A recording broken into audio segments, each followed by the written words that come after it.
নমস্কার শ্রোতা বন্ধুরা, আমি মধুস্নাতা। আমার গল্পের গ্রামোফোন চ্যানেলের আরও একটি পর্বে আপনাদের সকলকে আরও একবার স্বাগত জানাচ্ছি। আজ গল্পের গ্রামোফোন চ্যানেলের নিবেদন মানিক বন্দ্যোপাধ্যায়ের লেখা গল্প রোম্যান্স। গল্পটি শুনুন।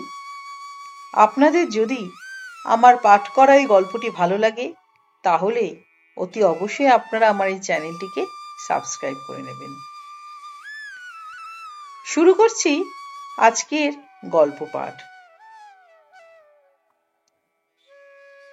কলসি কাঁখে পাতলা ছিপছিপে একটি বউ বেগুন ক্ষেতের পাশ দিয়ে বাড়ি ফিরছিল। কলসির ভারে সে একটু বাঁকা হয়ে পড়েছে। পিতলের প্রকাণ্ড কলসি, মাজা ঘষা চকচকে।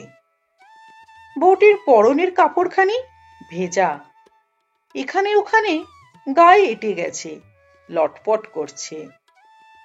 গরম পাতলা হলেও স্বাস্থ্য তার খুব ভালো। গায়ে রীতিমতো জোর না থাকলে অত বড় কলসির ভারে কোমর তার মচকে যেতে পারত। সূর্য এখন প্রায় মাথার উপর। রোদের তাপে পায়ে চলা সরু পথটির পাশে ঘাসে ঢাকা মাটি পর্যন্ত তেতে গেছে। ভিজে গামছা ভাঁজ করে বউটি মাথায় বসিয়েছে। বেগুন ক্ষেতের পরে ছোটখাটো আম কাঁঠালের বাগান। গাছে গাছে বাগানটি জমজমাট, কিন্তু কেমন যেন শুকনো নিষ্ফল চেহারা গাছগুলোর। কয়েকটি গাছে শুধু কাঁচা পাকা দু চারটি আম ঝুলছে। বাগানের ওপাশে টিনের চাল আর দরমার বেড়ার বাড়ি আছে টের পাওয়া যায়। গাছের ফাঁকে ভালো করে চোখ পড়ে না। বাকি তিন দিকে দূর বিস্তৃত মাঠ আর ক্ষেত। এখানে ওখানে বাড়িঘর, গাছপালার ছোট ছোট চাপড়া বসানো। বেগুন ক্ষেতের চারদিক নির্জন। দিনে রাতে সবসময় কারো কারো এখানে কম বেশি গা ছমছম করে। বেগুন ক্ষেতের মাঝখান দিয়ে পুরনো প্যাঙাশে আলপাকার উর্দি আর কোলবালিশের সরু খোলসের মতো প্যান্টালুন পরা মাঝবয়সী একটি লোক জোরে জোরে আম কাঁঠালের বাগানটির দিকে চলছিল। বারবার সে বউটির দিকে চেয়ে দেখছে। গোঁফদাড়ি চাঁচা এবং কানের ডগা পর্যন্ত জুলপি তোলা তার লম্বা ফর্সাটে মুখ। চোখ দুটি বেশ বড় বড়, যদিও ছোট হলেই মানাতো বেশি। বাগানের একটা কাঁঠাল গাছের নিচে সে বউটির পথ আটকালো।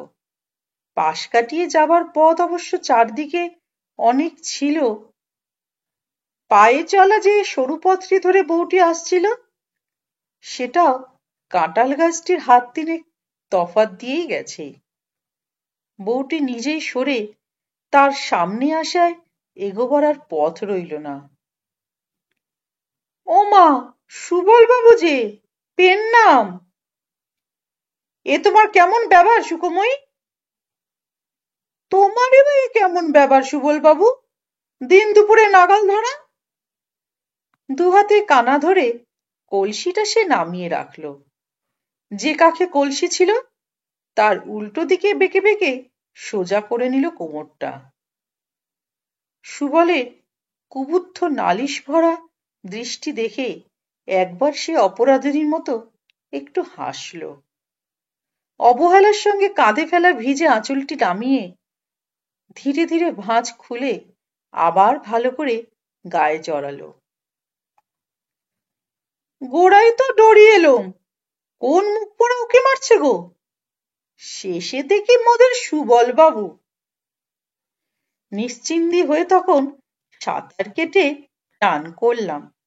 ঠিক করে হেসে লজ্জায় মুখ নামিয়ে মৃদুস্বরে বলল, তোমার জন্যে, সত্যি তোমার জন্যে কাল ফিরে যেতে হলো আমার। সুবল ক্ষুব্ধ কণ্ঠে বলল, কাল তো প্রথম নয়, ফিরেই তো যাচ্ছি। এলে না কেন কাল? রাত দুপুর তক শিরীষতলায় মশার কামড় খেলাম। মা মনসা না করুন। দুহাত জড়ো হয়ে সুবলের কপালে ঠেকে গেল। সাপের কামড়ে মরবো একদিন। সুখময়ী আফসোসের আওয়াজ করল, চুক চুক, বালাই ষাট, কিন্তু কি করি? এনা যে ফিরে এলো গো। একবার জানান দিয়া তো যেতে পারতে, সবাই ঘুমুলে পর। ঘুরকুটি আধারে একটা মানুষ হাঁ করে। ঘুমিয়ে পড়লাম যে, ওনার সাথে ঝগড়া করে কেঁদে কেঁদে ঘুমিয়ে পড়লাম। ঝগড়া হলো? বেশ বেশ, তা ঝগড়াটা হলো কি নিয়ে? স্বামীর সাথে মেয়ে মানুষের আবার কি নিয়ে ঝগড়া হয়? শাড়ি গয়না নিয়ে। সুবল হঠাৎ উত্তেজিত উৎসুক হয়ে বলল, তুমি যত শাড়ি গয়না চাও। ইস, ফতুর হয়ে যাবেন।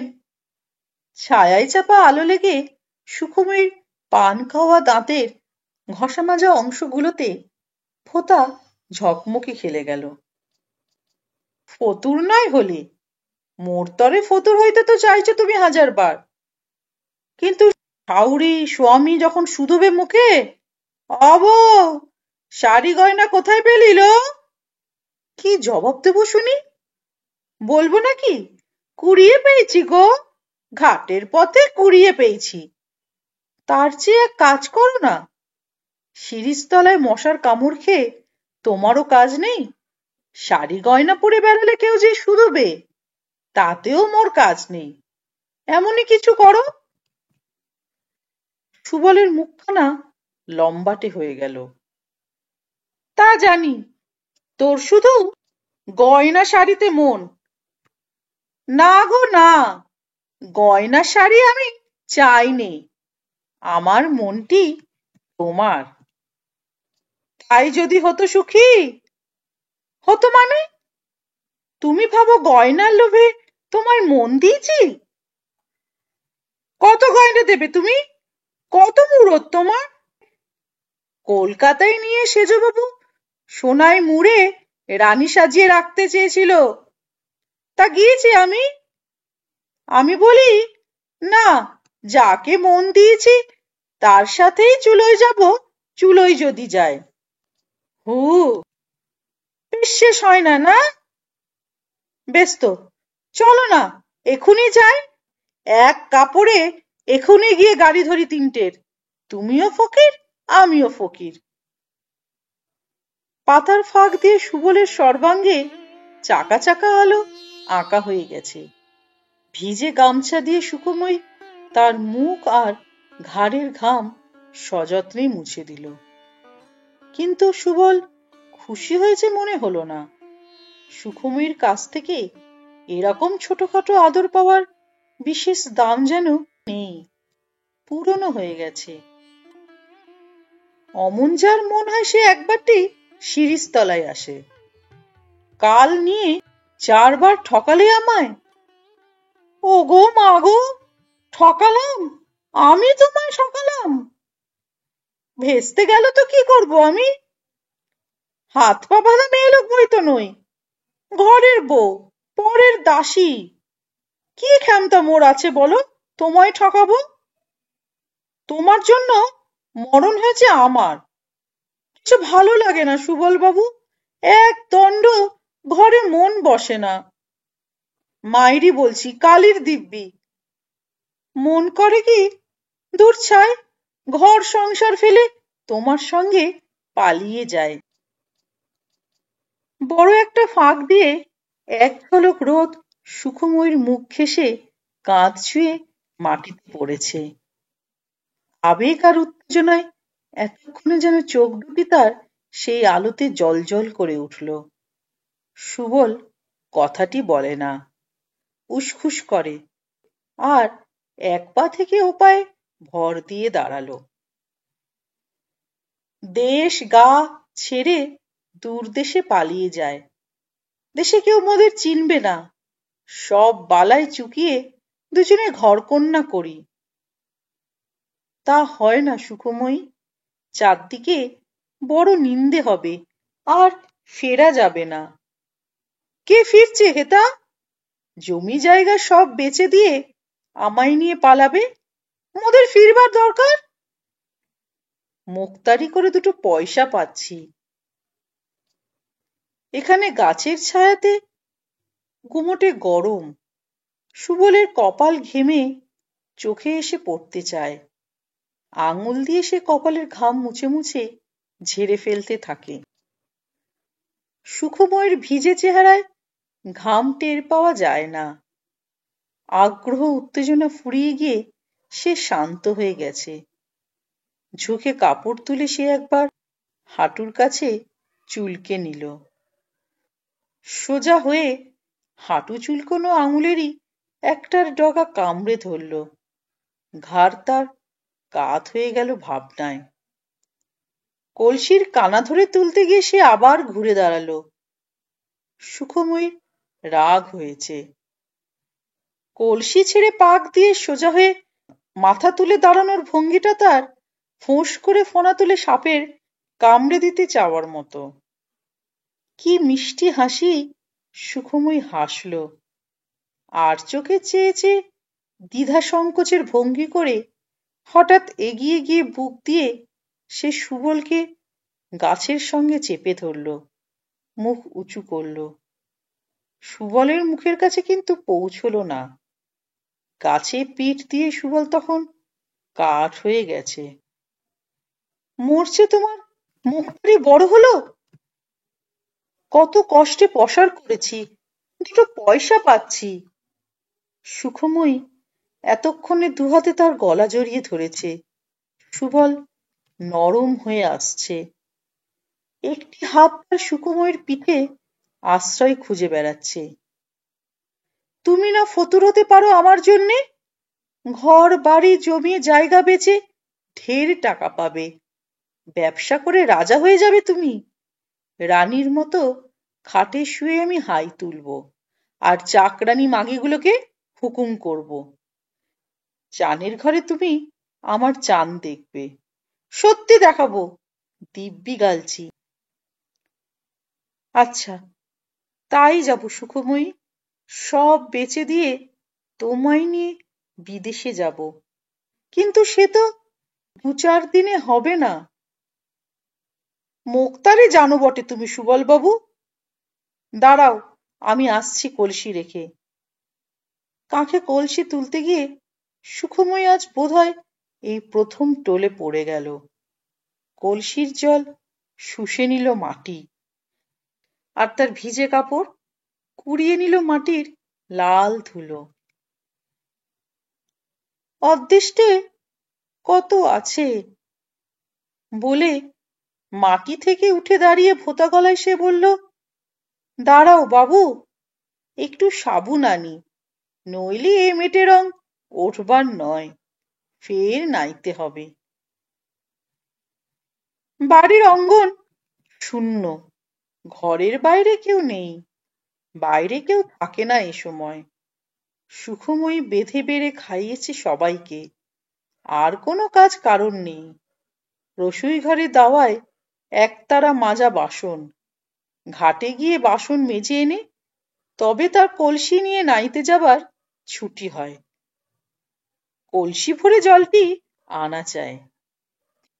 পূবের ঘরে নটবর হুঁকো টানছে, কথা বলছে পাড়ার কানাইধরের সঙ্গে। শাশুড়ি শুয়েছে। নটবরের বৌমরা ভাই তার সঙ্গে পরামর্শ করছে আগামী বিয়ের। জ্যৈষ্ঠ মাসের 7ই আসতে মাসেক সময় নেই। বাড়ির কুকুরটা উঠে এসে লেজ নেড়ে অভ্যর্থনা জানাতেই সুখময়ী তাকে একটা লাথি কষিয়ে দিল। আর সেই অবোধ প্রাণীর কেউ কেউ আর্তনাদ শেষ হবার আগেই রসুই ঘরের দাওয়ায় বাসনের গাদায় আছড়িয়ে পড়ে শুরু করলো নিজের আর্তনাদ, একটু চাপা, একটু অস্বাভাবিক সুরে। ভয়ে তার গা কাঁপছিল। সবাই ছুটে এলো, একসঙ্গে শুধোতে লাগলো, কি হয়েছে? বউকে জড়িয়ে ধরে নটবরের মা জুড়ে দিল কান্না। কুকুরটা তখনও কেউ কেউ করে মরছে। সুখময়ীর বুকের মধ্যে ঢিপ ঢিপ করছিল। কি থেকে কি হবে ভগবান জানেন।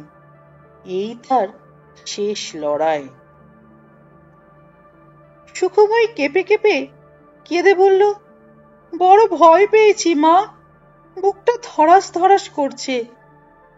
কত বলি একলাটি ঘাটে যেতে ডর লাগে, কেউ তো যাবে না সাথে, নইলে কি ওই মুখ পোড়া সুবল মুক্তার? শুনে সবাই একসাথে চুপ মেরে গেল। ইতিমধ্যে পাশের দুবাড়ির মেয়ে পুরুষ ছুটে এসেছিল। তারাও হঠাৎ চুপ হয়ে গেল জন্ম বোবার মতো।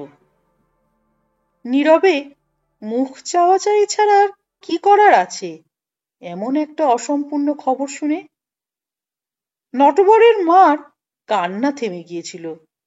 প্রথমে অধীর হয়ে শুধল, কি করেছে সুবল মুক্তার? অ বউ, বল না, কি করেছে সুবল মুক্তার? বাগানে একলাটি পেয়ে হাত চেপে ধরেছিল গো, কলসি ফেলে পালিয়ে এসেছি ছুটতে ছুটতে, আছাড় যা খেয়েছি কবার, এই দেখো। হাতের তালু আর কাপড়ে রক্ত মাটি ও রক্তের দাগ সে দেখিয়ে দিল। কয়েকজনের চাপা নিঃশ্বাস পড়ল একটু নিরাশার সঙ্গে। কত বড় সম্ভাবনার এই পরিণতি! শুধু হাত ধরেছিল। দুপুরবেলা জনহীন বাগানে মেয়ে মানুষকে নাগালে পেয়ে শুধু হাত ধরেছে সুবল মুক্তার। মামলা মোকদ্দমা হবে না, ব্যাপারটা চাপা পড়ে যাবে আজকালের মধ্যে। এ কি একটা ঘটনা! তবু সবাই ছি ছি করে আর সুবল মুক্তারকে গাল দেয়। বাগানে গিয়ে তাকে শাসন করে আসার কথাটা কেউ ভাবেও না, বলেও না। শেষে সুখময়ীকে বলতে হয়, ও ঠাকুরপো, দাঁড়িয়ে শুধু জটলা করবে তোমরা? যাও না, দু ঘা দিয়ে এসো না বজ্জাতটাকে। নটবরের মা বলে, চুপ কর মাগি, চুপ কর। কেন চুপ করব? আমার হাত ধরবে, তোমরা তা চুপ করে সয়ে যাবে? নটবর বলল, ও শালা কি আর আছে? পালিয়ে গেছে। থাকতে তো পারে, কলসি আনতে ফিরে যাব ভেবে থাকতে তো পারে ঘুপচি মেরে। যাও না একবার, দেখে এসো। তখন নটবর, শশধর, নিতাই আর পাড়ার একজন সুবলকে খুঁজতে যায়। নটবরের মা চেঁচিয়ে বলে দেয়, কলসিটা আনিস কেউ, শুনছিস? কলসিটা আনিস। সুখময়ীকে ঘিরে মেয়েদের জটলা চলতে থাকে। চারদিকে তারা রটাবে, তবু তারাই বলে যে এমন হইচই করা উচিত হয়নি সুখময়ীর, জানাজানি হওয়া কি ভালো? চুপি চুপি শাউরি বা স্বামীকে বললেই পারত সে। পুকুর ঘাটে যাওয়ার সময় একজন কেউ সঙ্গে যেত। সুখময়ী শুনে যায়, কথা বলে না। নটবরের মার চাপা আফসোস আর গালাগালির জবাবে শুধু ফোঁস করে ওঠে। সুবলকে পাওয়া গেল কাঁঠাল বাগানে, কিন্তু ধরে মারবার সাহস হলো না একজনেরও। নিতাই নেহাত বদরাগী মানুষ, সে শুধু জিজ্ঞেস করল, বৌঝির হাত ধরে টানা কেন মুক্তার বাবু? সুবল রেগে বলল, তোর তো বড় বার বেড়েছে নিতাই, যা মুখে আসে তাই বলিস। শশধর মৃদুভাবে সাবধান করে দিল, আর যেন এসব না ঘটে মুক্তার বাবু। সুবল আর কথা না বলে হন হন করে এগিয়ে গেল। মুখখানা তার একটু ফ্যাকাশে হয়ে গিয়েছে। সুখময়ী ফুরিয়ে গেল, চিরতরে সরে গেল তার জীবন থেকে। একটু কলঙ্ক তার রুটবে, কিন্তু তীব্র অস্বীকারের জোরে সে তা উড়িয়ে দিতে পারবে। কিন্তু আবার যদি এমন কিছু ঘটে, দুর্নাম তার জোর পাবে। বড় একটা মামলা ছিল সুবলের এই সময়। মনটা একেবারে খিচড়ে গেল। না, মনটা একটু শক্ত করতে হবে তার। সবে প্র্যাকটিস জমছে। বাকি দিনটুকুতে ছোট মহকুমা শহরের চারদিকে যে তাদের নামে ঢিঢি পড়ে গেছে সেটা সুখময়ী টের পেল সন্ধ্যার পর নটবরের হাতে বাখারি খেয়ে। বাকি দিনটা বাড়ির সকলে মুখ ভার করে থেকেছে, তাকে বাদ দিয়ে করেছে জটলা। বিকেলে আড্ডা দিতে বেরিয়ে সন্ধ্যার পর মুখ অন্ধকার করে নটবর বাড়ি ফিরে এলো। গরজাতে গরজাতে মা আর ভাইকে জানিয়ে দিল শহর শুদ্ধ লোক কি বলাবলি করছে, এবং খবরটা ভালো করে শুনবার আগ্রহে সুখময়ী কাছে এসে দাঁড়াতেই সরু একটা বাখারি তুলে তার পিঠে কয়েক ঘা বসিয়ে দিল। সরু বাখারি, বেতের মতো ধার। পিঠ কেটে রক্ত বেরিয়ে গেল সুখময়ীর। কিন্তু সে তীব্র ব্যথা তার কাছে অতিরিক্ত ঝাল খাওয়া সুখের মতো লাগলো। কলঙ্ক তবে রুটেছে। তবে আর এখন কি বাধা রইল সুবলের তাকে নিয়ে পালিয়ে যাবার? এ বদনাম সয়ে সে তো টিকতে পারবে না এখানে। যেতে হলে তাকে সঙ্গে নিয়ে যাবে না কেন? নটবরের মা বলল, থাক থাক, মারধর করে আর কাজ নেই। ও বউকে তো আর ঘরে রাখা যাবে না। কাল সকালে খেদিয়ে দিস। মামার বাড়ি যাক, নয়তো চুলোই যাক। শুনে একটু ভাবনা হলো সুখময়ীর। সত্যি তাকে তাড়িয়ে দেবে নাকি? গালাগালির জন্য সে তৈরি হয়েই ছিল। তার উপর নয় কিছু মারধর হয়েছে, কিন্তু খেদিয়ে দিলে তো মুশকিল। সুবলের যদি বেশি রকম রাগ হয়ে থাকে, তাকে যদি সঙ্গে নিয়ে যেতে না চায়? পুরুষের মন তো বিগড়ে যেতে কতক্ষণ। তবে তো তার একুল ওকুল দুকুল যাবে। মাথা গুজবার ঠাঁই থাকবে না জগতে। মামা কি ঠাঁই দেবে তাকে? মামারও তো শুনতে বাকি থাকবে না এই কেলেঙ্কারির কথা। ভাবে আর সুবলের প্রেমে বিশ্বাস হারিয়ে সে পিঠের জ্বালায় কাতরায়। চুলোর ধোঁয়ায় তার চোখ জ্বলে, আর ভাতের হাঁড়ির বাষ্পে জগৎ ঝাপসা হয়ে যায়। আগুনের আঁচে মাঝে মাঝে শরীরটা শিউরে ওঠে। জ্বর আসবার মতো উদ্ভট শিহরণ। জল ছুঁতে গিয়ে গা ছমছম করে। জ্বর কি একটু এসেছে তাহলে তার? সকলকে ভাত দিয়ে হেসেল তুলে খাওয়ার অনিচ্ছা নিয়ে খিদের জ্বালায় কিছু খায়।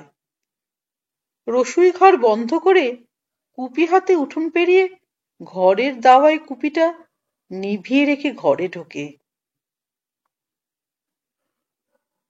চৌকিতে বসে নটবর তামাক টানছে। কাল তাকে খেদিয়ে দেবে নটবর। এতকাল সোহাগ করে কাল তাকে দূর করে দেবে। সুবলের সঙ্গে পালিয়ে গিয়ে বা তার তবে কি লাভ হবে?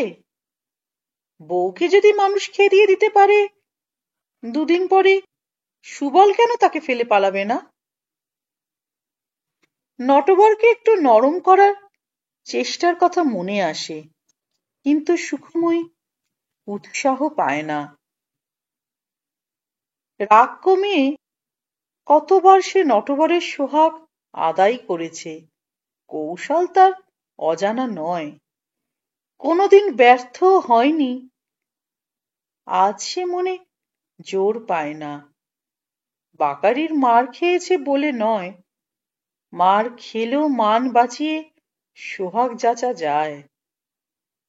নিজের ওপরে আজ তার বিশ্বাস নেই। নিজেকে কেমন রূপহীনা কুৎসিত মনে হচ্ছে। তার যেন কাঠির মতো সরু আর কাঠের মতো শক্ত দেহ।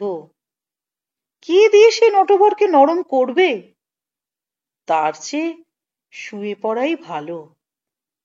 মাথা ঘুরছে, পিঠ জ্বলছে, শরীর ভেঙে পড়ছে। চুপ করে শুয়ে চোখ বুজে রাতটা কাটানো যাক। সুবল নটবর সকলের ভরসায় যখন তার ফুরিয়ে গেছে, কি আর হবে আকাশ পাতাল ভেবে। চৌকিতে উঠতে তার ভরসা হলো না। মেঝেতে মাদুর বিছাতে গেল। তখন কথা কইল নটবর, দৌড় দে, হুকোটা রাখ। সুখময়ী দুয়ার বন্ধ করে হুকোটা রেখে মাদুরে শুয়ে পড়ল। পিঠে ব্যথা ছিল, মনে খেয়াল ছিল না। অভ্যাস মতো চিত হয়ে শুয়েই মৃদু আর্তনাদ করে সে পাশ ফিরল। চৌকিতে বসে প্রদীপের আলোতে নটবর তাকে খানিক দেখল। পা গুটিয়ে কি অদ্ভুত ভঙ্গিতে বউটা তার শুয়েছে। পিঠ ব্যথা হয়েছে নাকি বউ? ঘোষা হয়েছে? আর মারবো না তোকে। কোন শালা তোর গায়ে হাত তোলে? আমায় কাল তাড়িয়ে দেবে? দূর পাগলি, ও কথার কথা বলছিলাম। তোকে ছেড়ে কি থাকতে পারি? সুখময়ী নিজেই স্বামীকে বুকে টেনে নিয়ে দাঁতে দাঁত লাগিয়ে চোখ বুজল। মাদুরের ঘষায় পিঠে যেন তার করাত চলতে লাগলো অনেকক্ষণ। একবার অজ্ঞান হয়ে গিয়ে আবার চেতনা ফিরে এলো। তবু সে শব্দ করল না। আর্তনাদগুলো বুকে চেপে, গোঙানিগুলো গলায় আটকে রেখে দিল। নটবর ছেড়ে দেওয়া মাত্র সে পাশ ফিরল। আলো নিভিয়ে চৌকির বিছানায় শোবার সময় কর্তব্যবোধে নটবর বলল, গা যেন তোর গরম দেখলাম, জ্বর হয়েছে নাকি? একটু হয়েছে। মেঝেতে কেন তবে? চৌকিতে আয়। যাই। কিন্তু শেষ পর্যন্ত চৌকিতে সে গেল না। আলো নেবার আগে সে দেখেছে পিঠের রক্তে মাদুর লাল হয়ে গেছে। নটবর ঘুমিয়ে পড়ল অল্পক্ষণের মধ্যেই। ঘুম গাঢ় হয়ে এলে তার নাক ডাকতে আরম্ভ করল।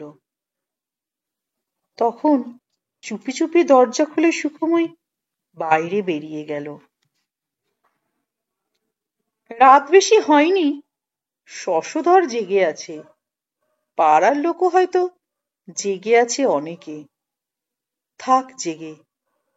কতক্ষণ লাগবে তার সুবলকে দুটি কথা শুধিয়ে আসতে?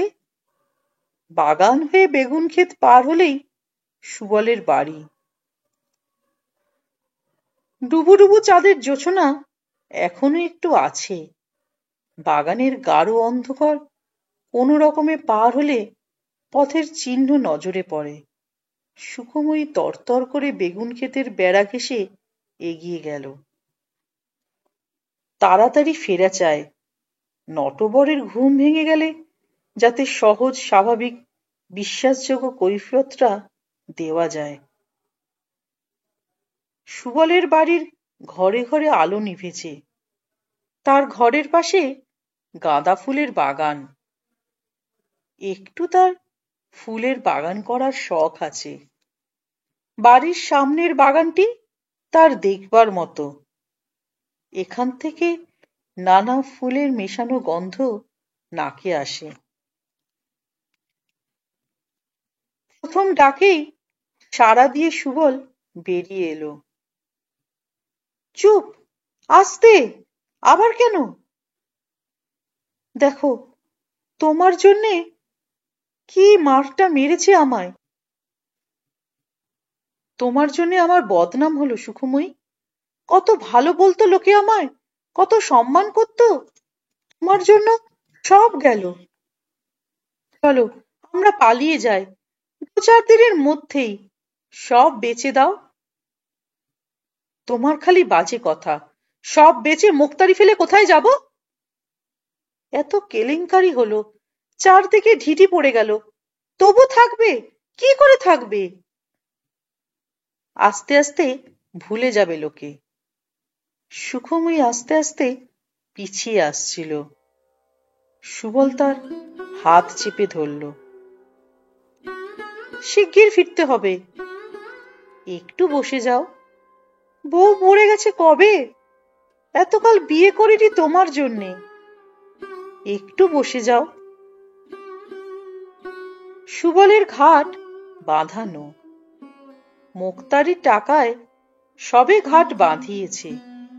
এখনো পর্যন্ত কোথাও ফাটল পর্যন্ত ধরেনি।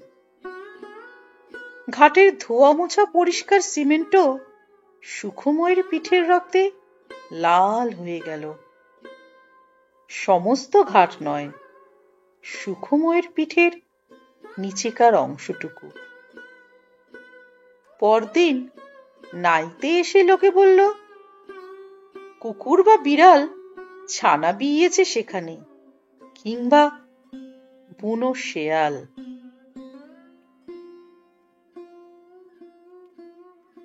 গল্পটি এখানেই শেষ হলো। এই গল্পটা যদি আপনাদের ভালো লেগে থাকে তাহলে অবশ্যই আপনারা আমার এই চ্যানেলটিকে একটি লাইক ও শেয়ার করে দেবেন। খুব শিগগিরই আমি হাজির হব আরেকটি সুন্দর গল্প নিয়ে আমার গল্পের গ্রামোফোন চ্যানেলের পরবর্তী পর্বে। ততদিন সকলে ভালো থাকবেন, সুস্থ থাকবেন। নমস্কার।